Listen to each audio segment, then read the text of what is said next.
वित्त मंत्री double engine सरकार की बात कर रही हैं और साथ ही पूर्व सरकार पे उन्होंने तोहमत लगाया है। तो पूर्व सीएम अशोक गहलोत ने पलटवार करते हुए कहा कि राजस्थान के वित्त मंत्री महोदया द्वारा पेश किए गए लेखानुदान में प्रदेश के लिए विजन की बजाय पूर्ववर्ती सरकारों पर आरोप ही दिखाई दिए।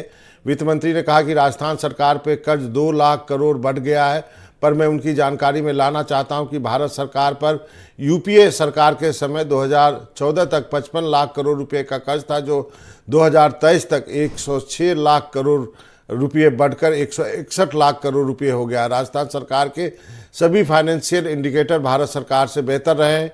राजस्थान की स्टेट जीडीपी 2018 में करीब 9 लाख करोड़ थी, जो 2023 में लगभग 15 लाख करोड़ हो गई। और राजस्थान आर्थिक विकास दर में उत्तर भारत में नंबर 1 और देश में नंबर 2 का राज्य बन गया था। आज के लेखानुदान से राजस्थान की भाजपा सरकार ने मोदी की गारंटी की हवा निकाल दी है, क्योंकि मोदी जी ने चुनाव में राजस्थान में पेट्रोल डीजल की कीमतें गुजरात और यूपी जैसे पड़ोसी राज्यों के समान करने की गारंटी दी थी, लेकिन आज के बजट में इसका जिक्र तक नहीं किया गया है। ये दिखता है कि मोदी की गारंटी पूरी तरह खोखली है। वैसे गारंटी शब्द ही मोदी जी ने कांग्रेस के कैंपेन से चुराया है। किसान विरोधी सोच को प्रदर्शित करते हुए भाजपा सरकार ने हमारी सरकार द्वारा शुरू किए गए अलग कृषि बजट को समाप्त कर दिया है।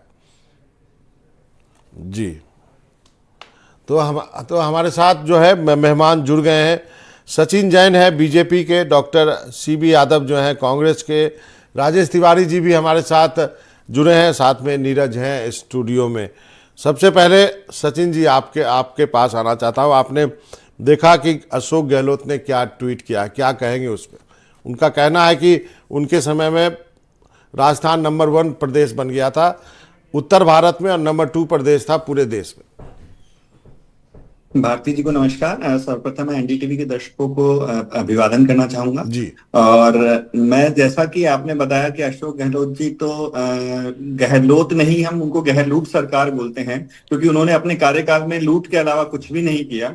और जैसा उन्होंने कहा है कि मोदी जी की गारंटी की बात उन्होंने लिखी है, तो अभी तो ये लेखानुदान था, बजट तो जुलाई में आना बाकी है, मगर इससे पहले भी हम तो कई ऐसे वादे जो उन्होंने कहे थे वो पूरे कर चुके हैं। चाहे 450 रुपए में गैस सिलेंडर देने का वादा हो, चाहे एआरसीपी प्रोजेक्ट को लेके आने का वादा हो, चाहे हमारे किसानों को हमने 6000 की जगह 8000 वो एमएसपी कर दी है, उसका वादा हो। तो कई सारे वादे हमने पूरे किए हैं, मोदी की गारंटी हमने पूरी की है और वो आगे भी होती रहेगी।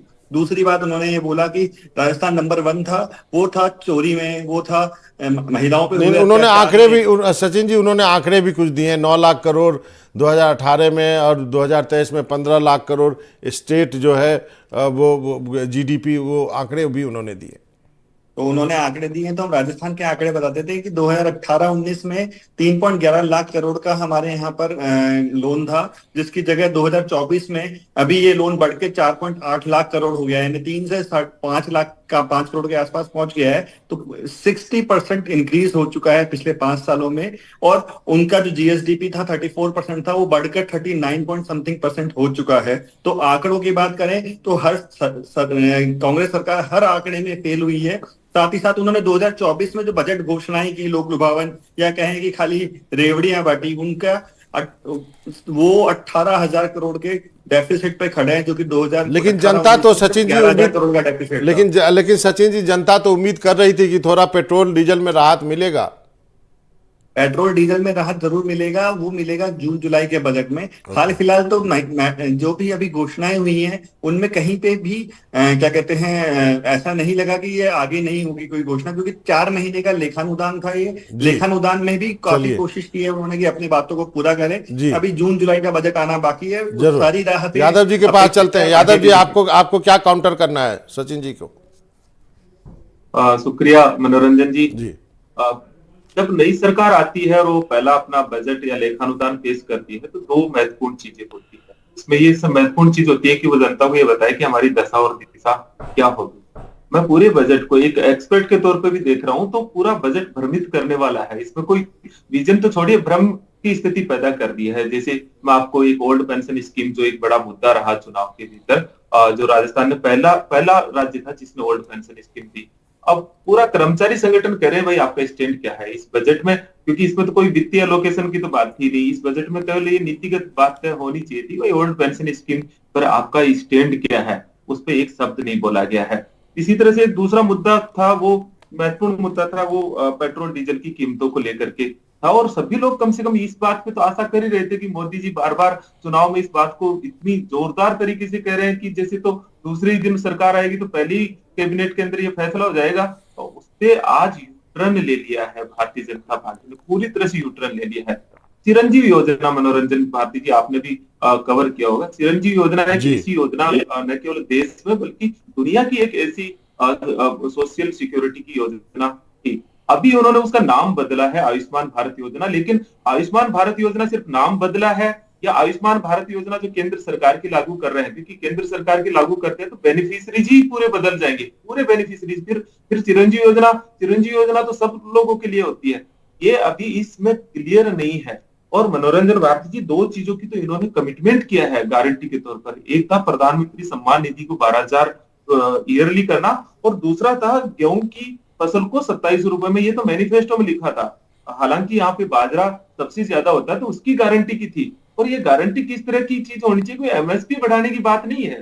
मनोरंजन भारती जी आप भी जानते हो एमएसपी तो सेंट्रल गवर्नमेंट की सीएसीपी आयोग डिसाइड करता है, उसमें राज्य सरकार का कोई कॉन्ट्रीब्यूशन, राज्य सरकार बोनस देती है उसपे।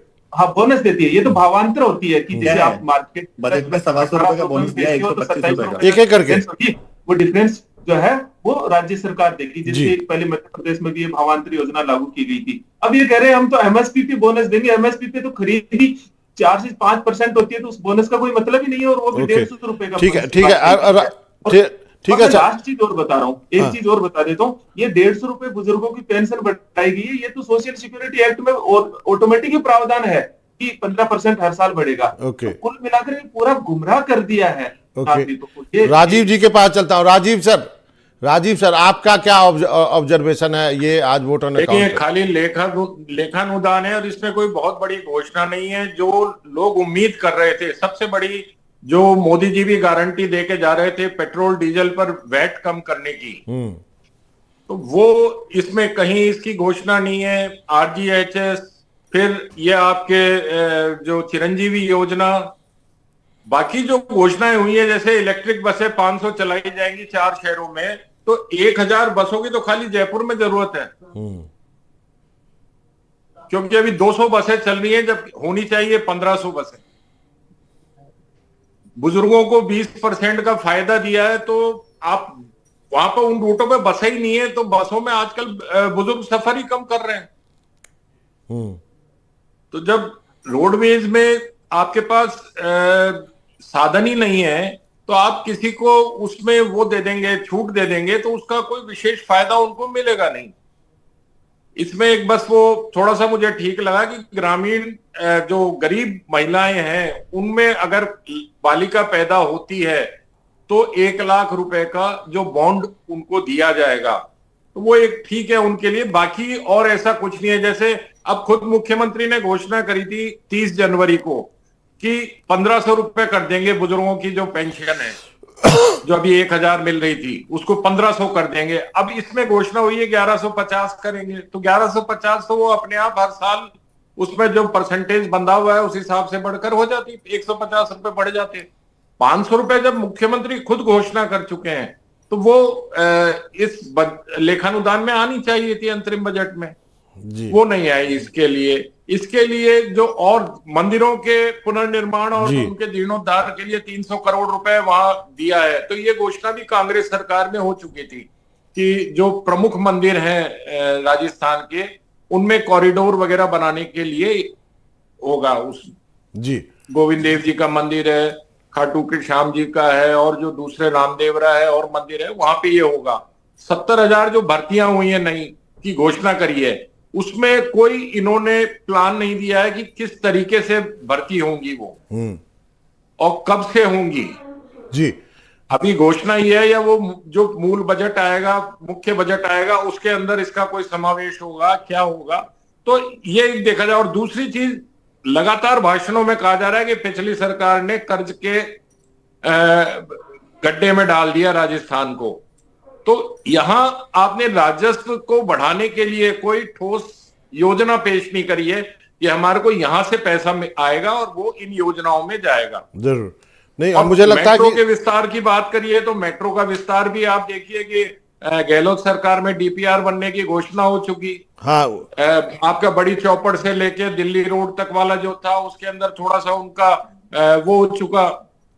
तो ये सारी चीजें हैं इसमें कि वो जब तक ये सारे विस्तृत योजना अगर ये पेश करती है उसके अंदर और उसका कुछ ब्रेकअप बताते हैं तो समझ में आता कि हाँ भाई पैसा यहां से आ रहा है, यहाँ लग जाएगा। सही कहा। अभी सब चीजें फौरी तौर पर है इस पे, और जो और मुख्य रूप से लोगों को राहत थी, पेट्रोल डीजल से मिलने की उम्मीद थी जी, वो नहीं मिल पाई। और एक जो चिकित्सा योजनाएं हैं उनके ऊपर कुछ नहीं। जरूर चिकित्सा योजना की बात करी राजीव जी। मैं आदमी को सीधे असर जी सर राजीव जी, आपने चिकित्सा, मैं नीरज को लेकर, नीरज ये बहुत अच्छी योजना केंद्र सरकार ने भी बहुत बार सराहा, लोगों ने भी सराहा। जो चिरंजीवी योजना थी उसको लेकर के बहुत चर्चा हुई। इलेक्शन तो आते जाते रहते हैं, सरकारें बदलती है, लेकिन कोई कोई योजना जो है ना वो काम कर जाती है, चाहे किसकी भी सरकार हो। क्या आपको लगता है कि नई सरकार में ये योजना बंद हो जाएगी?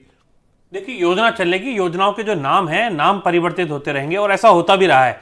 पहले भामाशाह योजना जो है चलाई गई, फिर जनाधार कार्ड जो है वो गहलोत सरकार ले आई।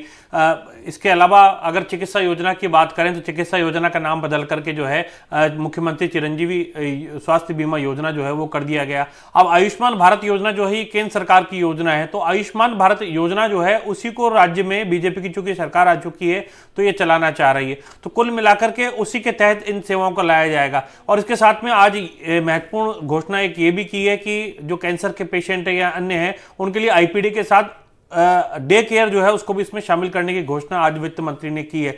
तो बजरलाल सरकार का एक विजन इसमें पेश किया है। 70,000 सबसे बड़ी बात जो थी जब ये सरकार आई थी बीजेपी की, तो युवाओं से बड़े वादे करके आई थी, तो उसका कहीं ना कहीं एक परिचय इसके अंदर देने की कोशिश की है कि 70,000 नई भर्तियों की ऐलान जो है वो कर दिया है, घोषणा कर दी है।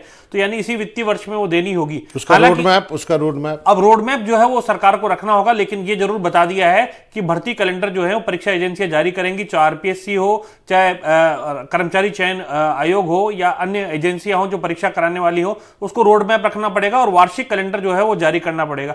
तो युवाओं के लिहाज से एक अच्छा बजट इसे कहा जा सकता है, लेकिन ये बजट लेखानुदान है। किसानों को भी कई राहत देने की कोशिश की है। बीजेपी लोकसभा चुनाव से पहले माना जा रहा है एक मैसेज देने की यहां कोशिश की है, लेकिन जो पूर्ण बजट आएगा वो जुलाई के अंदर आएगा। तो उसके अंदर उस बजट के अंदर देखना है, क्योंकि पेट्रोल डीजल का वास्तव में जो महंगाई है उससे आम जनता त्रस्त है, उससे कैसे राहत मिल पाती है, अन्य जो मुद्दे हैं उनसे कैसे राहत मिल पाती है। हालांकि धार्मिक सर्किट जो है, एक तो महाराणा प्रताप को लेकर के कहा है कि 100 करोड़ से ज्यादा 150 करोड़ तक जो है ये पैसा दिया जाएगा। इसके अलावा धार्मिक जो 20 मंदिर हैं, प्रमुख मंदिर, उनका विकास की बात जो है वो तो एक बार फिर से राजस्थान में भी मंदिर की बात हो रही है। लेकिन मेरा सचिन जैन आपसे सवाल है, जो बार बार पेट्रोल डीजल की बात होती है, तो राज्य सरकार के पास तो जीएसटी के बाद वही एक है जो है राजस्व उगाने के लिए, या तो आप एक्साइज है उसको भी जानबूझ के नहीं डाला गया जीएसटी में, पेट्रोल डीजल है इसलिए कोई भी राज्य सरकार पेट्रोल डीजल के दाम कम नहीं करती है। उसका आर्गुमेंट होता है कि हम जो कल्याणकारी योजना चलाते हैं उसके लिए पैसा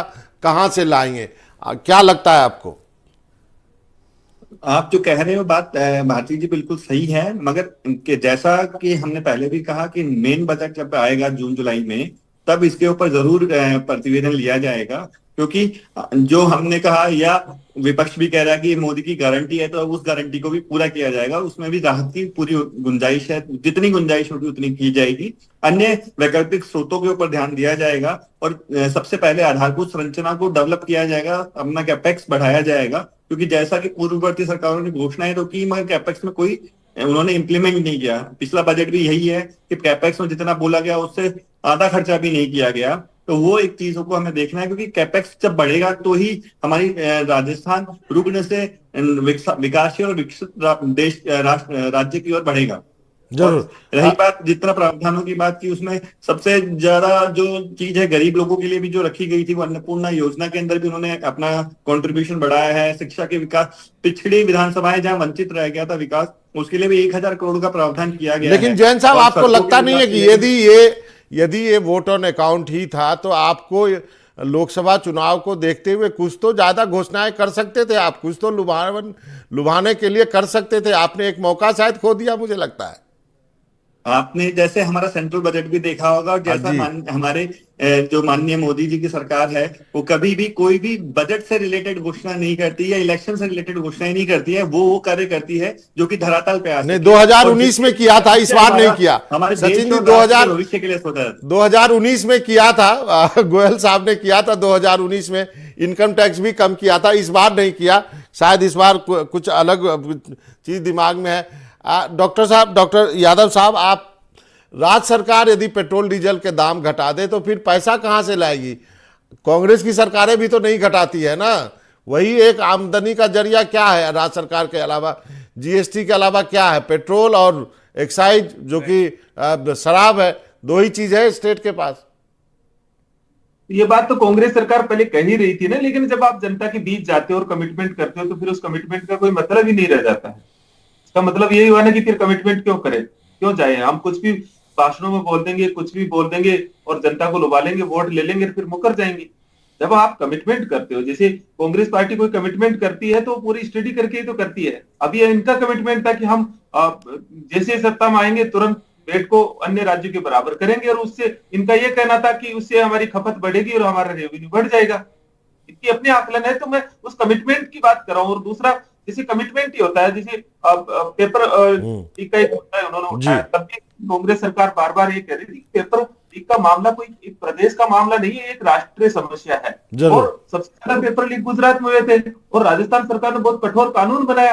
अब केंद्र सरकार भी वैसा ही कानून बना रही है। तो मैं जो कहना चाह रहा हूँ मनोरंजन भारती जी, आप जनता के बीच जाते हो तो कमिटमेंट होता है, और वो कमिटमेंट को अगर आपके विजन में नहीं दिखाई देता तो जनता ठगी हुई महसूस करती है। अब आपको मैं कुछ चीजों की ओर ध्यान दिलाना चाहूंगा मनोरंजन जी। मैं ये कहना चाहूंगा सर, पेपर लीक का मुद्दा ये कह रहे हैं कि राष्ट्रीय मुद्दा है, ऐसा नहीं है। हमने 3 पेपर करा लिए, संसद में पास करे, पिछले 4 साल के सारे पेपर कांग्रेस सरकार में लीक हुए हैं। चलिए पहले संसद में कानून पास किया। चलिए ठीक है। अब मेरे पास टाइम कम है, एक सबसे लास्ट कमेंट लेता हूं। नीरज, 40 सेकेंड। बाबर, लोकसभा चुनाव बेहद नजदीक हैं। उससे पहले ये उम्मीद की जा रही थी लोकसभा चुनाव की छाव जो है वो राज्य में इस बजट पर रह सकती है। हालांकि भजनलाल सरकार का ये पहला ही बजट था, लेखानुदान था। हालांकि पूर्ण बजट जो है वो जुलाई के अंदर आना है। उसके अंदर बहुत सारी घोषणाएं जो है लोक लुभावन की जा सकती है, लेकिन अब शायद बीजेपी की रणनीति में परिवर्तन आया है कि जनता को लोक लुभावने वादे जो हैं वो नहीं करके और एक ग्राउंड रियलिटी पर लेकर के चला जाए और बताया जाए कि हमारा ये विजन है। तो एक विजन देने की कोशिश अभी लेखानुदान के अंदर कर दी गई है। और कुल मिलाकर के कर्मचारियों के लिए जो तनख्वाह देनी पड़ती है या अन्य जो खर्चे सरकार को उसके लिए जरूरी है, 4 महीने के लिए अपने खर्चों की व्यवस्था सरकार ने कर ली है। राजीव जी, लास्ट वर्ड, लास्ट कमेंट। देखिए, जो कमिटमेंट चुनाव के दौरान किए गए थे, उन कमिटमेंट्स में से आधे क्या चौथाई भी पूरे नहीं हो पाए इसमें। तो लोकसभा चुनाव से पहले बीजेपी ये मानकर बैठी है कि इस बार तो मोदी जी की गारंटियां और राम मंदिर, जरूर, ये 2 चीज ऐसी हैं जिनसे नैया पार हो जाएगी बहुत अच्छे से। जो 370 के पार और 400 पार एनडीए की जो दावे किए हैं प्रधानमंत्री ने, उसके पीछे सबसे बड़ा कारण भी यही है। और उसी कॉन्फिडेंस के अंदर जो ये लेखानुदान पेश हो रहे हैं उनमें उसका असर साफ दिखाई दे रहा है कि पूरा बीजेपी को विश्वास है कि प्रधानमंत्री का नाम, उनकी गारंटियां और राम मंदिर, जरूर, ये 3 चीज इन सब लेखानुदान और ये जितनी भी घोषणाएं हैं या जो लोग महंगाई से त्रस्त हैं या और जो दूसरी चीजें हैं उसको भूल उन पर भारी पड़ेगी, जरूर सर। और यही वजह है कि ये सारे जो लोक लुभावन घोषणाओं से अभी बच रही है। यानी 3rd टर्म आ जाएगी, उसके बाद जो भी घोषणाएं करनी है तभी करेंगे। जी, आप सभी का बहुत बहुत धन्यवाद। और मुझे लगता है राजस्थान का ये बजट भी जो है वोट एंड अकाउंट वो केंद्र के तर्ज पे ही है, क्योंकि भरोसा जो है चुनाव जीतने के लिए कुछ और है, कुछ और पे ज़्यादा भरोसा है। तो आप सभी का, सचिन जी आपका, यादव जी आपका, राजीव सर आपका और नीरज आपका, आप सबका बहुत बहुत शुक्रिया। आपने वक्त निकाला और जो है हमसे जुड़े।